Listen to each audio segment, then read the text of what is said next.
Hey all, it's been a while since I've done a Facebook video, and I know I promised to do one a month, and I don't know that I've kept up with that.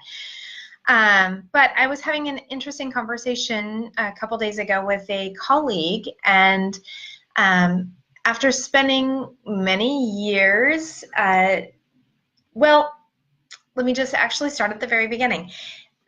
When I launched my business, initially it was the idea was it was an online virtual design firm.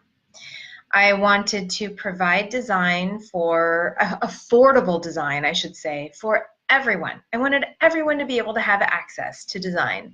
It didn't seem right that some people should live in beautiful spaces and other people, just solely based on their income, should not, or should have anything less than gorgeous.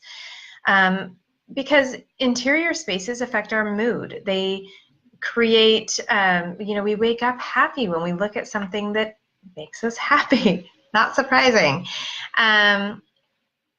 So it drove me nuts, and that was my initial plan, is I wanted to make sure that everyone could afford the services that I provided, because I grew up in poverty myself.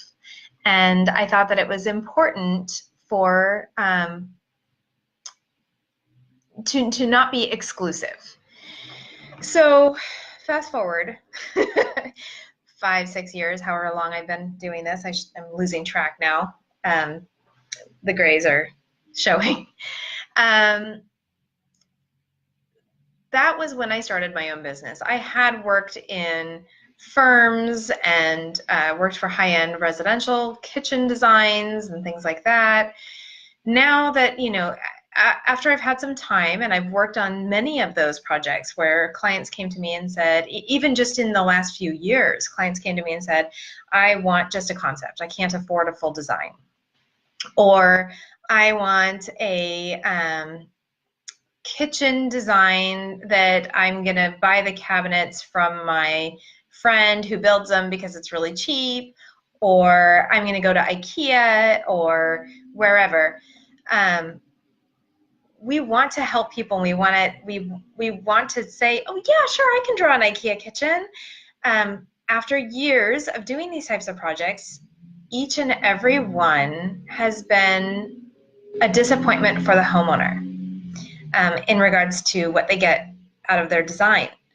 And so I stopped.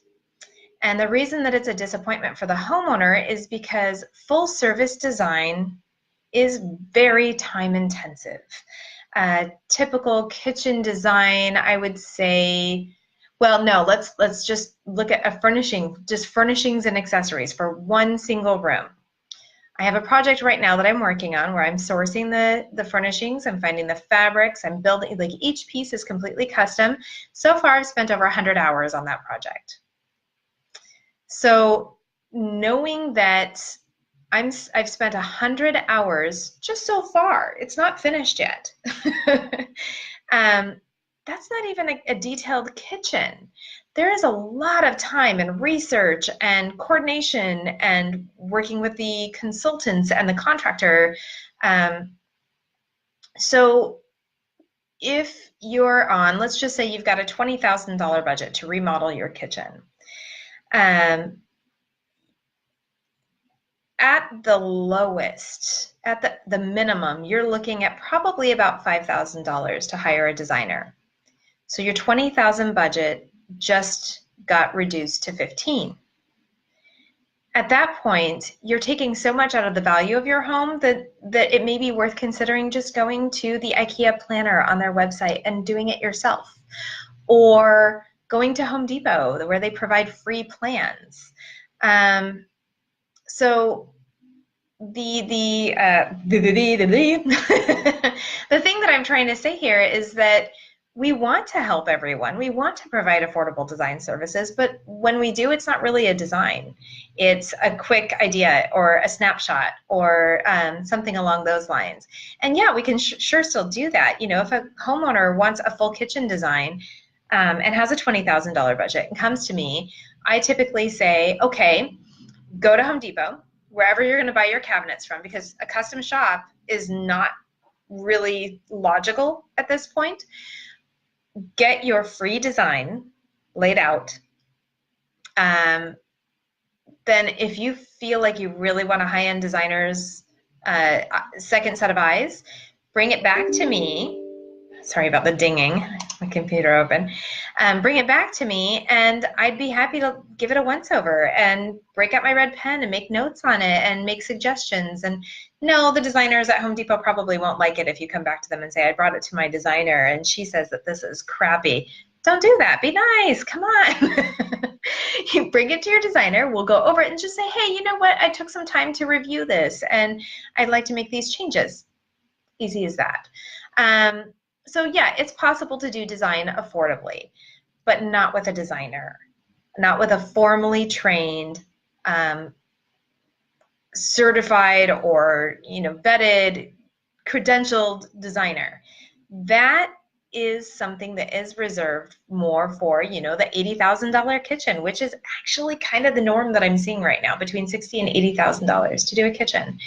So, well, I want to help everyone, and I would love to say, monitor and observe your Home Depot installation.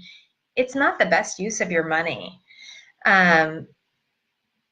So, yeah, that's what I wanted to say today. That's my video for today. Let me know if you have any questions. If you're wondering what is a tight budget, whether or not you have a realistic budget, please feel free to check out my blog. I'll post a link in the comments to a blog post where I've written all about budgeting your design project and knowing what is a realistic design budget. This is for designer budgets. This is for designer projects. They're not for the everyday consumer. Not even for me. I can't afford designer projects, you guys. It's okay. I'm not judgy. So we'll get to that point. If we can't afford it today, maybe in the future. And if not, it's okay. It's okay to not have a designer home. Have a designer consult and provide ideas, but don't worry about putting all that money into a full, complete design.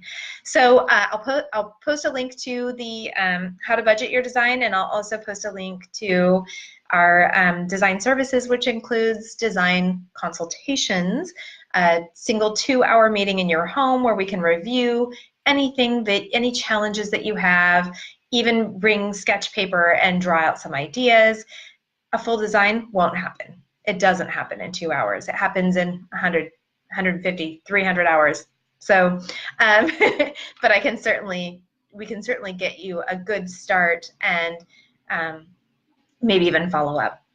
So, all the best of luck on your do-it-yourself projects. I wish you all well in your tight budget projects. I've got a few of my own. Talking to my husband just the other day about putting plywood up on the walls in the basement instead of drywall. I don't know. Trying to figure out what we can manage ourselves. So I wish you all luck. Let me know if you have any questions. Please feel free to post questions at any time on my Facebook page. I am happy to answer questions to an extent. If you're going to post pictures and ask me to design it, I might start charging you. Thanks so much. Bye-bye.